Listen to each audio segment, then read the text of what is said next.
नमस्कार दोस्तों। जिन कंधों पर बैठकर राजनीतिक पार्टियां सत्ता का सफ़र करती हैं, लेकिन उन कंधों के लिए सत्ताधीशों का इतना फर्ज तो बनता है कि उनकी राजनीतिक भागीदारी हो। लेकिन राजनीतिक भागीदारी तो नहीं, लेकिन उन कंधों को प्यादे बनाकर छोड़ दिया जाता है। जैसे कि अब प्यादा जब शब्द आया तो ये बात एक बहुत लंबी चौड़ी है और आज में एक दिन में तो ख़त्म होगी नहीं। लेकिन सबसे पहले जो हम यहाँ प्यादे शब्द का इस्तेमाल कर रहे हैं, एक तो हमारे देश के माननीय प्रधानमंत्री नरेंद्र मोदी जी के लिए, एक वह 20 करोड़ जनता, जो 20 करोड़ दलित लोग हैं, एक उनके लिए। एक प्यादा, शायद आप नाम नहीं जानते होंगे, जोगिंदर नाथ मंडल, जो ब्रिटिश भारत के टाइम की बात है। वो भी एक बहुत बड़ा किस्सा अपने आप में। तो आज हम प्यादों की बात करेंगे। तो पहले हमारे देश से, वर्तमान से शुरुआत करेंगे, उसके बाद में हम फिर ब्रिटिश भारत की बात करेंगे। तो जैसा कि हमने बताया था 3-4 दिन पहले, राजीव महर्षि जब रिटायरमेंट होने वाले थे, उस समय उन्होंने राष्ट्रपति के लिए एक लेटर लिखा था, जिसमें डिजिटलाइजेशन, जिसका डिजिटलीकरण मान लो उसको, इस शब्द का इस्तेमाल किया था। और उन्होंने डेटा अकाउंटेबिलिटी ट्रांसपेरेंसी एक्ट, ये कानून लागू करने की मांग करी।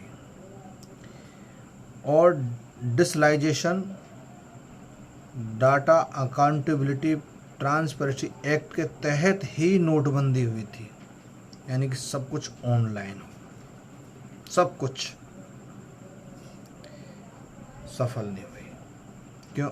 इस देश की 90% जनता अनऑर्गेनाइजेशन, यानी कि असंगठन क्षेत्र में काम करती है।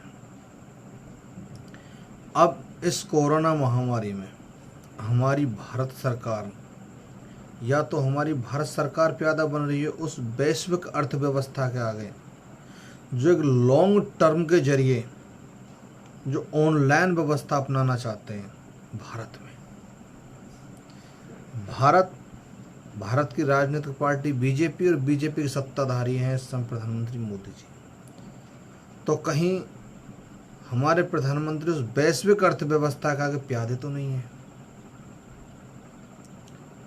उसके अलावा कहीं मोदी जी, जो 20 करोड़ दलित लोग हैं, जो शिक्षा से बिल्कुल नहीं जुड़े हुए हैं,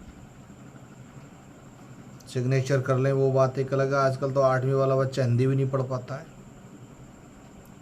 तो वो क्या डिजिटलाइजेशन से जुड़ पाएंगे? क्या डाटा अकाउंटेबिलिटी पर ट्रांसपेरेंसी एक्ट में लागू हो पाएगा उनके ऊपर? नहीं हो पाएगा। अभी कोरोना महामारी में देखिए आप, एशियन इंफ्रास्ट्रक्चर इन्वेस्टमेंट बैंक,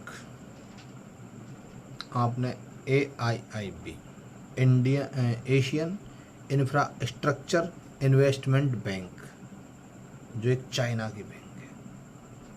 एक तरफ तो इंडो चाइना वार की स्थिति चल रही है, दूसरी तरफ $500 मिलियन उस बैंक से कर्ज लिया इंडिया ने कोरोना महामारी से निपटने के लिए, दिया उसने। अब आप आंकड़ा कर लो कि $500 मिलियन होता कितना, यानी $10 अरब होता है।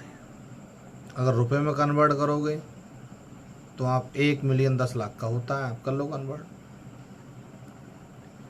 फिर ADB, Asian develop bank, Asian develop bank for agriculture, जो अभी 1 लाख करोड़ रुपए का जो घोषणा करी है सरकार ने, वो लोन वहाँ से आया है। वो एक लॉन्ग टर्म लोन है। उसका मुख्य 2 उद्देश्य हैं। आप जरा द इकोनॉमिस्ट टाइम को उठाकर देखिए आप, मैं हवा में बात नहीं कर रहा हूँ, मैं द इकोनॉमिक्स टाइम के अखबार के हवाले से बोल रहा हूँ। ये AIIB की जो $500 मिलियन की है वो भी रिपोर्ट उसी की है, और ADB Asian develop bank for agriculture, इसका जो मुख्य उद्देश्य है वो कृषकों के लिए नहीं है। कृषकों द्वारा पैदा की गई पैदावार फसल जो है उसके रख रखाव, बड़प्पन, वितरण, भंडारण, उसके लिए वो 1 लाख करोड़ खर्च। निराई गुड़ाई, जुताई, पानी, हल, ट्रैक्टर, बीज, खाद, उसके लिए नहीं है पैसा। यानी कि इसके 2 उद्देश्य हैं। पहला उद्देश्य कोई भुखमरी ना रहे, सबको भोजन मिले, भंडारण हो। वो योजना ठीक है, भंडारण होना चाहिए, लेकिन जो कृषक कृषि करते हैं, जो पूंजी लगाते हैं, उनको पूरी पूंजी मिल नहीं पाती है, इतना खर्च हो जाता है। उनके लिए क्या किया सरकार ने? कुछ नहीं। उनके लिए किया है 5 किलो अनाज, 5 किलो चावल। अब यहाँ हम आते हैं सीधे सीधे वो 20 करोड़ जनता जो आदिवासी हैं, जो शिक्षा से जुड़े हुए नहीं हैं, वो डाटा अकाउंटेबिलिटी ट्रांसपेरेंसी एक्ट यानी डिस लाइसेंस से नहीं जुड़ सकते। यानी कि अब जो 20 करोड़ जनता है उसको प्यादे की तरह इस्तेमाल किया जा रहा है। 1 लाख करोड़ एग्रीकल्चर में दे दिया, 15,569 फूड सब्सिडी दे दी, जो 74,000 करोड़ कमाए। लेकिन आप शिक्षा का बजट देखिए, आपको शिक्षा नहीं दे पाएंगे। यदि आप शिक्षित होंगे तो आप तीखे सवाल करेंगे सरकार से, अपने राइट्स की मांग करेंगे, इसलिए आपको शिक्षा नहीं मिलेगी।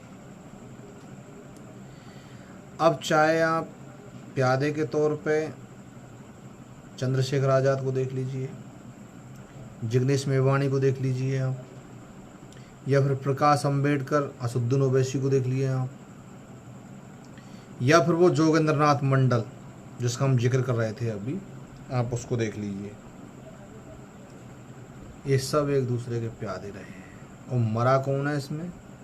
वह दलित जनता जिसके पास जाने का, खाने का, शिक्षा का कोई भी रास्ता नहीं है। RSS के लिए बीजेपी और रामनाथ कोविंद जी जो हमारे राष्ट्रपति हैं, RSS की बीजेपी, RSS के प्रधानमंत्री, RSS के ही रामनाथ कोविंद जी। अब आप देखिए, एक छोटा सा हम बात जाते हैं 1950 पर। उस समय माननीय अंबेडकर महोदय ने सदन को इस्तीफा दिया था संसद में नेहरू जी के लिए। वो क्यों दिया था, उसका मुख्य कारण क्या था? मैं हवा में बात नहीं कर रहा हूँ, मुख्य दस्तावेज के तहत बात कर रहा हूँ। उनकी 2 मुख्य मांगें थी। पहली मांग के हिंदू कोड बिल, जो आज महिला जो सुरक्षित हैं वो हिंदू कोड बिल की वजह से ही है। दूसरा था OBC कमीशन आयोग के गठन करना। लेकिन इस सरकार ने दोनों मांगे नहीं मांगी, अंबेडकर जी ने इस्तीफा दे दिया। बहुत समय बाद आज पुनः समय आया है एक OBC समुदाय से, जो अपने आप को पिछड़ा कहने वाला देश का हमारा प्रधानमंत्री जी, जो OBC समुदाय से आते हैं, उन्होंने भी OBC समुदाय को एक प्यादे के तौर पर उपयोग में लिया है। अब आप देख लीजिए OBC समुदाय प्यादा है या नहीं? प्यादा है।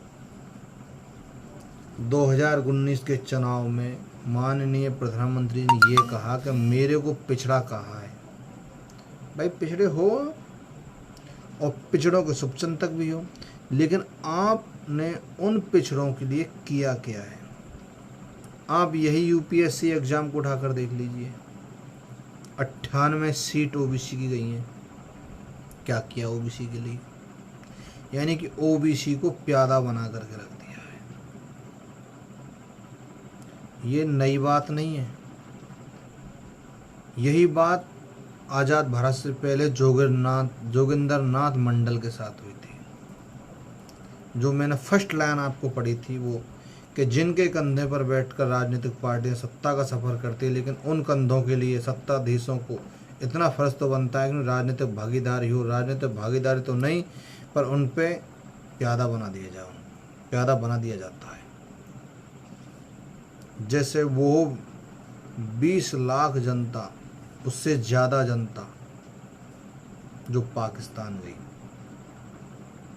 जोगिंद्रनाथ मंडल के साथ में। तो दोस्तों, ये जो हम ओबीसी और हमारे प्रधानमंत्री जी का जो 20 का मुद्दा है, वैश्विक अर्थव्यवस्था और भारत सरकार और बीच में हमारे प्रधानमंत्री जी हैं, ये तो हमने आपको बता ही दी है। कल हम इसी एपिसोड को आगे बढ़ाते हुए जोगिंदर नाथ मंडल का जिक्र करेंगे। उसके बाद फिर हम जो वर्तमान राजनीति, जो भी असदुद्दीन ओवैसी ने संसद में कहा था, जय भीम और जय मीम, हम इसका भी अर्थ बताएंगे। और जो 20 करोड़ दलित जनता है वो कैसे प्यादा बन रही है, कैसे उनको बाहर निकालना है, यह एक दलित चिंतकों का एक चिंता का विषय है। उनको भी सोचना होगा और सरकार को भी सोचना